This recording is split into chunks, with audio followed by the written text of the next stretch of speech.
قربان جائیں۔ نوجوانوں ذرا غور کرنا، میرے نبی کریم صلی اللہ تعالیٰ علیہ وسلم کے بارے میں حضرت عائشہ صدیقہ فرماتی ہیں کہ عرب کی کواری لڑکیاں بڑی حیا والی ہوتی تھیں، لیکن اللہ کے پیارے رسول صلی اللہ علیہ وسلم عرب کی کواری لڑکیوں سے بھی بڑھ کر حیا والے تھے۔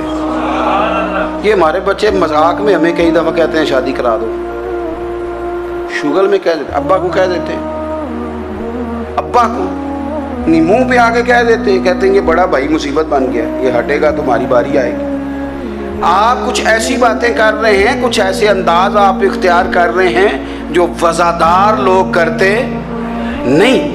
شرم و حیا سے وہ چیزیں ٹھل جاتی ہیں، جو باتیں ہمارے بچوں کی زبانوں پر بے باکی کے ساتھ آنے لگی ہیں۔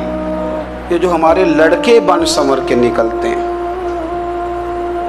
یہ جو میک اپ کا خرچہ لڑکیوں کے برابر لڑکوں کا ہوتا جا رہا ہے، یہ جو لڑکے بھی رات کو چہرے پر کریم لگا کر کے سوتے ہیں، یہ بتا سکتے ہیں کہ مقاصد کیا ہے؟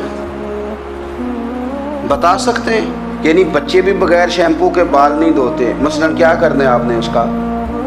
بڑی بڑی قیمتی چیزیں جو ہیں وہ آپ نے رکھی ہوئی ہیں، مقصد کیا ہے؟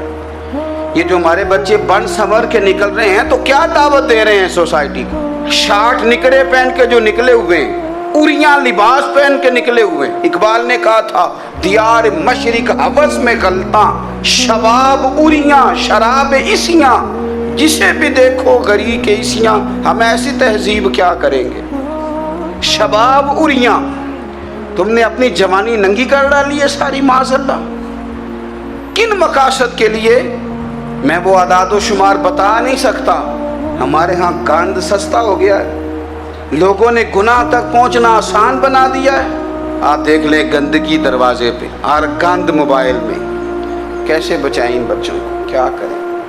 کلیجے پھٹتے، کبھی باتیں سوچتے ہیں تو سوچتے ہیں آنے والی نسل کو کہاں لے جائیں، کہاں چھپائیں، کیا ایسا کریں کہ یہ بچ جائیں۔ خدا را قربان جائیں حضرت عثمان غنی پر۔ مصنف ابن ابی شیبہ میں صحابہ فرماتے ہیں حضرت عثمان غنی نا بڑے مالدار تھے۔ مال آتا ہے تو لوگ عیاش نہیں ہو جاتے، مال آتا ہے تو لوگوں کی خواہشات بہت بڑھ نہیں جاتی۔ بڑے مالدار تھے، مالدار بھی تھے اور سونے بھی بڑے تھے۔ حضرت اسامہ بن زید کہتے ہیں میں نے زندگی میں اتنا سونا بندہ نہیں دیکھا جتنے حضرت عثمان غنی خوبصورت تھے، پیسہ بھی حسن بھی، لیکن فرماتے ہیں کہ حضرت عثمان غنی سب سے بڑھ کر اپنی شرمگاہ کی حفاظت کرنے والے اور سب سے بڑھ کر صلہ رحمی کرنے والے، رشتہ داروں سے اچھا سلوک کرنے والے، حیا والے، شرم والے، پاکیزگی والے۔ آپ کا ذہن ہے، آپ صبح اٹھتے ہی ذہن بنا لیں کہ میں نے آج اتنا سبق پڑھنا ہے، آج اتنی تفسیر دیکھنی ہے، اتنی عبادت کرنی ہے، فلانی نعت میں نے دیکھنی ہے، فلاں خیر کا کام کرنا ہے، فلاں آدمی کے ساتھ نیکی کرنی ہے۔ صبح ذہن بنا لیں، آپ کا ذہن وہی کام کرنے لگے گا۔ لیکن اگر صبح اٹھتے ہی ذہن میں گندگی ہے، رات کو سوتے ہی معاذ اللہ ذہن میں وسوسے ہیں، تو پھر سارا دن وہی چکی چلے گی، وہی انداز رہے گا۔ تھوڑا سا آپ کو اس کی نگرانی کرنی ہے، تھوڑا سا۔ فحاشی، عریانی یہ تیزی سے پھیل رہی ہے، تیزی سے گندگی لوگ کشید کر کے لاتے ہیں۔ اور حیا کا مطلب صرف اتنا ہی نہیں ہے آپ زنا اور بدکاری سے بچیں، آپ اپنی زبان کو بھی حیا والا بنائیں۔ کوئی کچا کمزور جملہ، گندی بات، گالی کبھی بھی زبان پہ نہ آئے، آپ کا انداز حیا والا ہو۔ بے باک ہو جانا، بے باک بولنا، میں باریکی سے اس بات کو سمجھتا ہوں، اور میں آپ کو بہت ساری بزرگوں کے ارشادات کا نچوڑ عرض کرنے لگا ہوں۔ آپ اپنا ذہن صاف کر لیں، آپ کے بہت سارے کام ویسے ہی صحیح ہو جائیں گے، چونکہ ہمارے دین کے اندر زیادہ اجر نیتوں اور ارادوں پہ ملتا ہے۔ آپ کے جو اندر کی پاکیزگی ہے وہ بہت سارا فضل لاتی ہے اللہ کا، اور اگر دل ہی ناپاک ہو، ذہن ہی ناپاک ہو، تو وہ خیر کی چیزیں کس طرح کر کے داخل ہوں گی؟ نوجوان میری بات پر توجہ کریں۔ فرمایا وہ لوگ جو اپنی شرمگاہ کی والذین ہم لفروجہم حافظون، وہ لوگ جو اپنی شرمگاہ کی حفاظت کرتے ہیں۔ حضور غوث پاک رضی اللہ تعالیٰ عنہ فرمایا کرتے تھے، دو چیزیں انسان اپنی سنبھال لینا، ایک پیٹ اور ایک شرمگاہ، تو فرماتے تھے ولایت اس کے بڑی قریب آ جاتی۔ ہم نہ ان لذات میں الجھ جاتے۔ سیانے سیانے بندے، روٹی کمر سیدھی کرنے کے لیے کھانی چاہیے، زبان کے ذائقے کے لیے نہیں کھانی چاہیے۔ یہ زبان کا ذائقہ لگ جائے یہ کہیں کا نہیں چھوڑتا انسان۔ اپنی شرمگاہ کی جو لوگ حفاظت کر لیتے ہیں، کوئی بڑے سے بڑا گناہ کرنے سے بھی بندہ کافر نہیں ہوتا، بندہ کفر کرنے سے کافر ہوتا ہے۔ گناہ بڑے سے بڑا کرنے والا بھی گناہ گار ہے، کافر نہیں۔ لیکن بعض گناہ ایسے ہیں جو جس وقت بندہ کر رہا ہوتا ہے اس وقت وہ مومن نہیں ہوتا۔ میرے نبی کریم صلی اللہ تعالیٰ علیہ وسلم نے فرمایا، جب کوئی شرابی شراب پیتا ہے اس وقت مومن نہیں ہوتا۔ جب کوئی چور چوری کرتا ہے تو اس وقت مومن نہیں ہوتا، اور جب کوئی زانی زنا کرتا ہے تو تب وہ مومن نہیں ہوتا۔ اتنی دیر کے لیے اس کے دل سے ایمان نکال لیا جاتا ہے۔ کفل کا ایک واقعہ ترمذی میں ملتا ہے۔ ایک شخص کفل نام کا تھا بنی اسرائیل میں، ایک عورت مجبور تھی، اس کے بچے بھوکے تھے، تو کفل نے اسے مائل کر لیا کہ تو میرے ساتھ گناہ کرے گی تو پھر میں تیرے بچوں کی روٹی تجھے دوں گا۔ تو وہ عورت پہلے تو بیچاری نہ مانی، لیکن بچوں کی بھوک دیکھ کے مجبور ہو گئی۔ جب کفل کے قریب گئی نا وہ عورت، اس نے دروازے سارے بند کر لیے۔ ترمذی شریف میں اس کا واقعہ موجود ہے۔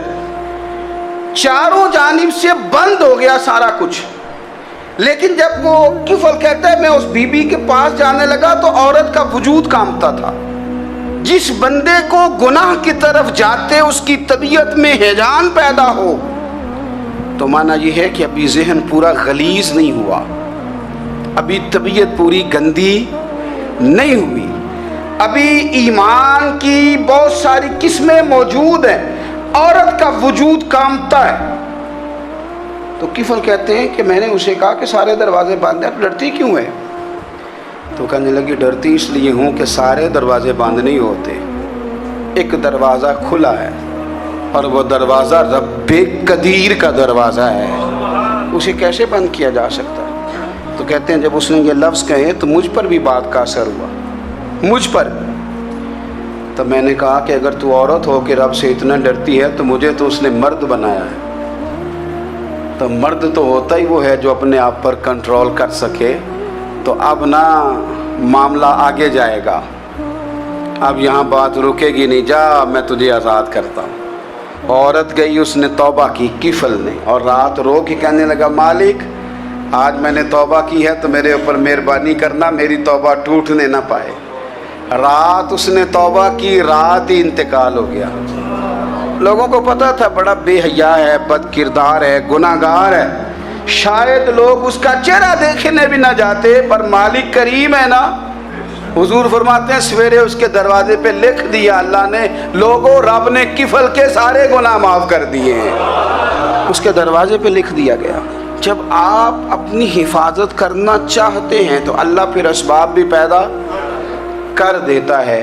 اپنی شرمگاہ کی، اپنی نظر کی آپ خوب حفاظت کریں۔ اور میں آپ کو ایک بات عرض کروں، ایک بندے کے باحیا ہو جانے سے نا، ایک بندے کے ٹھیک ہو جانے سے اس کے دائیں بائیں بے شمار لوگ ٹھیک ہو جاتے ہیں۔ نہ چاہتے ہوئے بھی آپ کی نیکی کا اثر آپ کے دوستوں پہ پڑتا ہے، نہ چاہتے ہوئے۔ اور ایک بندے کے بگڑ جانے سے اس کے دائیں بائیں بہت سارے لوگ بگڑ جاتے ہیں، بہت سارے لوگ بگڑ جاتے ہیں۔ آپ اگر اپنے لب و لہجے پر یہ پابندی لگا سکیں اور اپنے آپ کو اگر آپ سنبھال سکیں تو پھر یاد رکھیے گا بڑی ساری چیزیں بہتر ہو جائیں گی۔ اپنی شرمگاہ کی حفاظت کرنے والے الا علی ازواجہم، مگر یہ کہ اپنی بیویوں پر، او ما ملکت ایمانہم، یا اپنی شرعی باندیوں پر۔ اس زمانے میں جو لونڈی خریدی جاتی تھی اس سے بھی وطی کرنا جائز تھا، اگرچہ اب لونڈیاں موجود نہیں ہیں تو یہ فعل بھی موجود نہیں، سوائے اپنی بیویوں پر یا شرعی باندیوں پر۔